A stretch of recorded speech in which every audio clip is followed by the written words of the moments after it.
Hello everyone, this is Jitendra. Welcome to JK Online Classes English Learning Tutorial.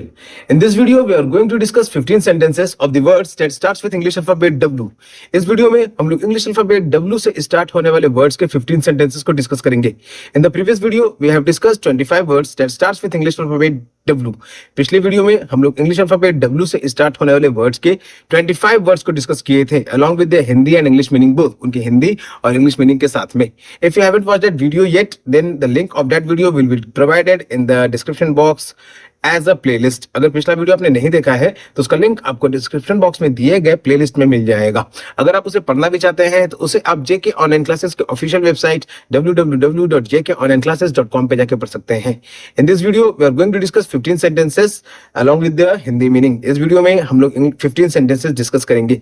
इनको भी अगर आप पढ़ना चाहते हैं तो इसका भी लिंक आपको डिस्क्रिप्शन बॉक्स में मिल जाएगा. बिफोर स्टार्टिंग अप वीडियो, अगर आप चैनल पर नए हैं तो चैनल को सब्सक्राइब करना ना भूलें. सीखने को मिलता है तो वीडियो को लाइक जरूर करें और अपने फ्रेंड्स और रिलेटिव्स के साथ ज्यादा से ज्यादा शेयर करें. So let's start our today session. हमारा पहला वर्ड है वॉलेट. हमारा पहला वर्ड है वॉलेट. वॉलेट का हिंदी में मतलब हो गया बटुआ. वॉलेट का हिंदी में मतलब हो गया बटुआ. और इससे जो सेंटेंस बन रहा है यहाँ पे वो है कि she forget her wallet at home. She forget her wallet at home, कि उसने अपना बटुआ भूल गई घर पे. ठीक है, शी फॉरगेट. फॉरगेट का मतलब हो गया भूलना. हर वॉलेट यानी अपना उसका बटुआ. एट होम, होम मतलब घर, तो वो अपना बटुआ भूल गई घर पे. वो अपना बटुआ भूल गई घर पे. ये हिंदी वाक्य हो गया हमारे सेंटेंस का, जो कि है she forget her wallet at home. It is the first sentence from the word wallet. Our second word is walk. Our second word is walk. Walk का हिंदी में मतलब हो गया चलना. Walk का हिंदी में मतलब हो गया चलना. और इससे जो सेंटेंस बन रहा है यहाँ पे वो है कि let's take a walk in the park. Let's take a walk in the park. Okay, park क्या होगा? वो जगह, शहरों में वो जगह जहाँ पे पेड़ पौधे हरियाली छाई रहती है. वहाँ पे लोग वॉकिंग जॉगिंग करते हैं, बच्चे खेलते हैं, उनके लिए प्लेग्राउंड भी बना होता है. तो जो सेंटेंस बन रहा है यहाँ पे वो है कि let's take a walk in the park, कि चलो पार्क में चलते हैं, चलो पार्क में चलते हैं, चलो पार्क में टहलने चलते हैं. Okay, let's take a walk, let's take a walk. ठीक है, तो वॉक, टेक अ वॉक का मतलब हो गया टहलना. टेक अ वॉक का मतलब हो गया टहलना. तो वही कहा जा रहा है यहाँ पे कि चलो पार्क में टहलते हैं. ये हिंदी वाक्य हो गया मेरे सेंटेंस का, जो कि है let's take a walk in the park. It is the second sentence from the word walk. Our third word is wall. Our third word is wall. Wall का हिंदी में मतलब हो गया दीवार. वॉल का हिंदी में मतलब हो गया दीवार. और इससे जो सेंटेंस बन रहा है यहाँ पे वो है कि hang the painting on the wall. Hang the painting on the wall. Hang का मतलब हो गया टांगना, लटकाना. पेंटिंग यानी चित्र. ऑन दी वॉल यानी दीवार पर. ओके, तो चित्र को दीवार पर टांग दो. चित्र को दीवार पर टांग दो. हैंग द पेंटिंग, चित्र को टांग दो. कहाँ टांग दो? तो ऑन दी वॉल, दीवार पर. ओके, चित्र को दीवार पर टांग दो. ये हिंदी वाक्य हो जाएगा हमारे सेंटेंस का, hang the painting on the wall. It is third sentence from the word wall. Our fourth word is watch. Our fourth word is watch. Watch का हिंदी में मतलब हो गया, दो मतलब हो गया. एक तो घड़ी और दूसरा हो गया देखना. ओके, वॉच का दो मतलब हो गया हिंदी में. एक वॉच हो गया जिसका हिंदी में हम लोग कहते हैं घड़ी, और दूसरा वॉच हो गया जिसको हम लोग कहते हैं देखना. ठीक है, तो वॉच यानी देखना. तो यहाँ पे जो सेंटेंस में यूज हो रहा है वो वॉच क्या है वो देखते हैं सेंटेंस में. जो सेंटेंस बन रहा है इससे वो है कि he checked his watch for the time. He checked his watch for the time. उसने अपनी घड़ी देखी समय देखने के लिए. कि उसने अपनी घड़ी देखी. यहाँ पे जो वॉच का इस्तेमाल, वॉच वर्ड का इस्तेमाल जो हुआ है वो एज अ घड़ी, ठीक है, टाइम दिखाने वाले डिवाइस के लिए इस्तेमाल किया गया है. तो क्या है कि सेंटेंस जो है वो है he checked his watch for the time. उसने अपनी घड़ी देखी समय देखने के लिए. उसने अपनी घड़ी देखी समय देखने के लिए. तो ये हिंदी वाक्य हो गया हमारे सेंटेंस का, he checked his watch for the time.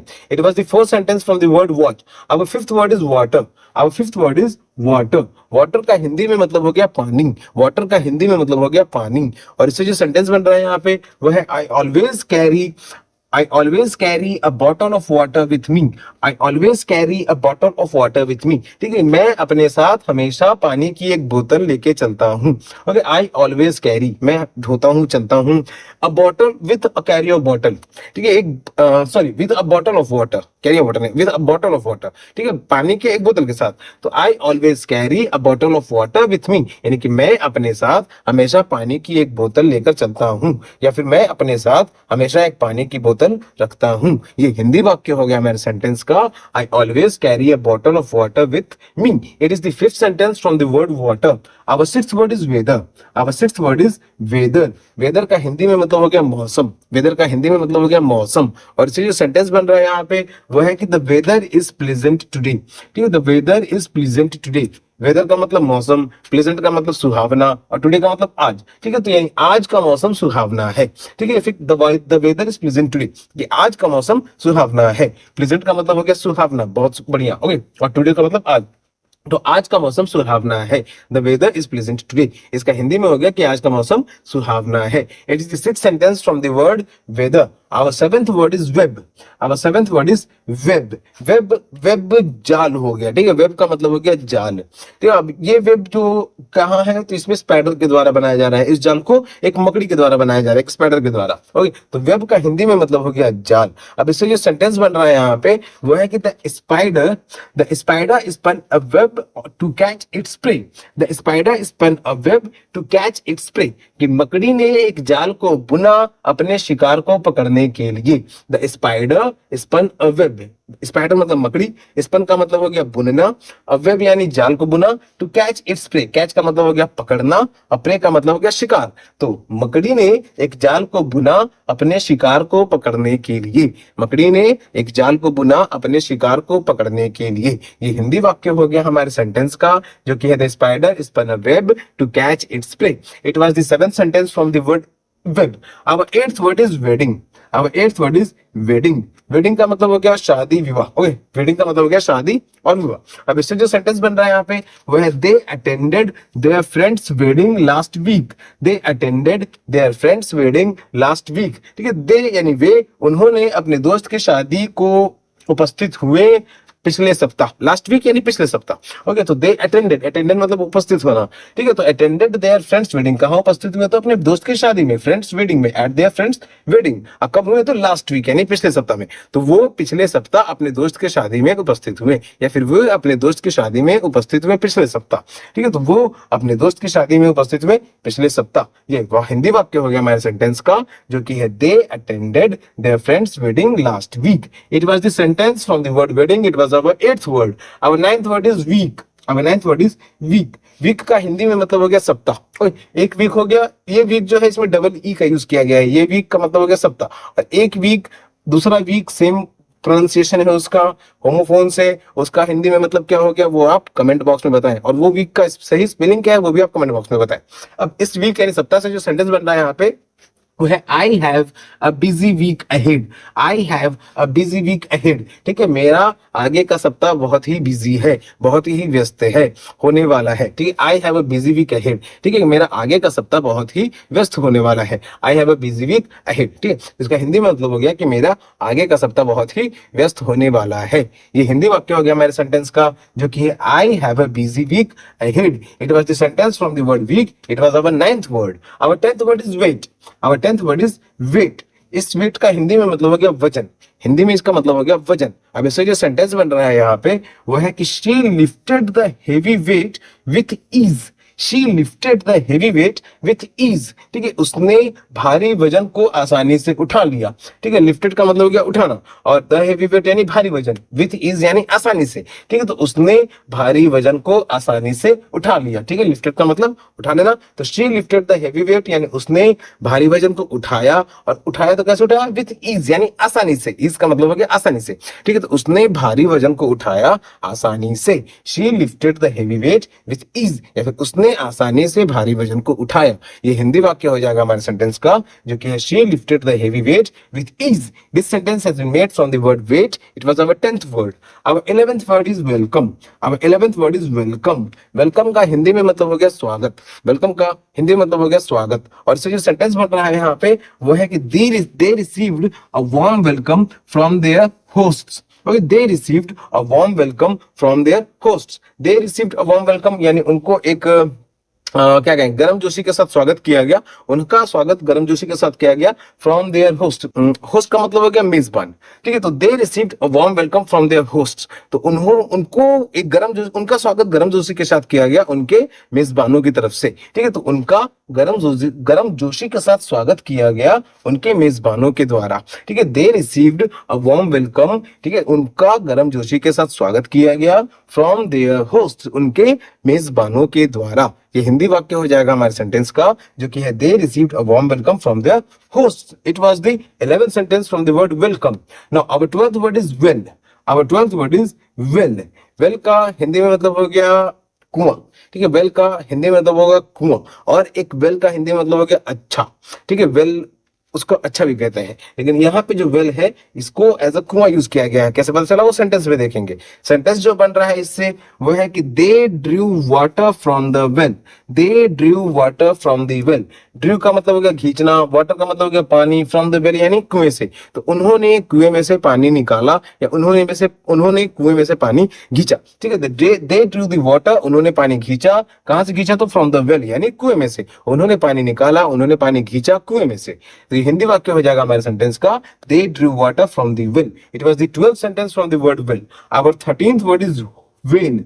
Our 13th word is well. Well क्या है, तो एक सी वाटर एनिमल है। ठीक है, समुद्र में पाया जाने वाला एक जानवर है वेल, समुद्र में पाया जाने वाला एक विशाल जानवर है। And blue whale is the largest mammal on the earth. अगर आप जानते थे तो कमेंट में एक थम्स अप दे दें, और पहली बार जाने हैं तो भी कमेंट कर दें। ओके, तो वेल क्या है, एक सी वाटर में रहने वाला एक बहुत ही बड़ा जानवर है। अब इससे जो सेंटेंस बन रहा है यहाँ पे वो है कि दे spotted a whale during their boat trip.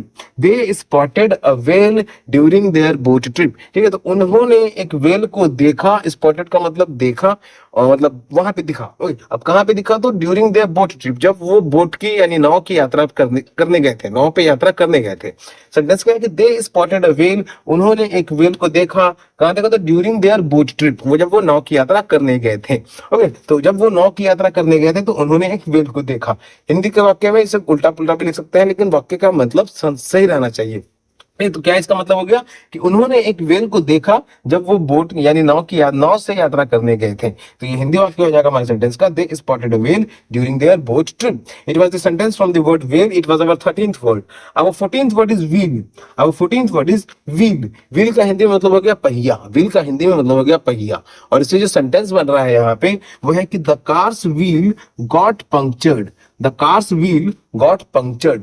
अब सेंटेंस क्या बता रहा है कि जो कार के पहिया है वो पंक्चर हो गया। Okay, the cars wheel got punctured. अब सेंस में ये देखिएगा कि जो सेंटेंस सही है इसको, लेकिन और सेंस के साथ इसके ये समझिएगा कि पंक्चर किसी भी कार का टायर होता है। उसका जो व्हील यानी उसका जो मेटल का पार्ट होता है वो डैमेज हो सकता है, लेकिन पंक्चर नहीं होता है। पंक्चर उसका टायर होता है। ठीक है, तो अब इसमें व्हील सिर्फ लिखा गया है, इसका मतलब क्या हो कि इस कार के व्हील में टायर तो अटैच रहेगा ही, तो वो टायर पंक्चर हो गया है। तो उसी के बेस में यहाँ पे सेंटेंस लिखा जा रहा है कि the cars wheel got punctured, कि कार का पहिया पंक्चर हो गया। ठीक है, कार का पहिया पंक्चर हो गया। ये हिंदी वाक्य हो गया हमारे सेंटेंस का, जो कि है the cars wheel got punctured. It was the sentence from the word wheel. It was our 14th word.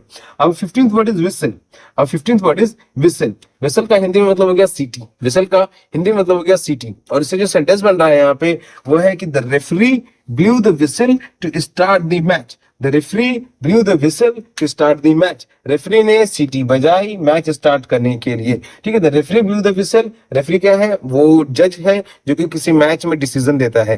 ठीक है, और blew the whistle यानी उसने सीटी बजाई। blew the whistle यानी सीटी बजाई।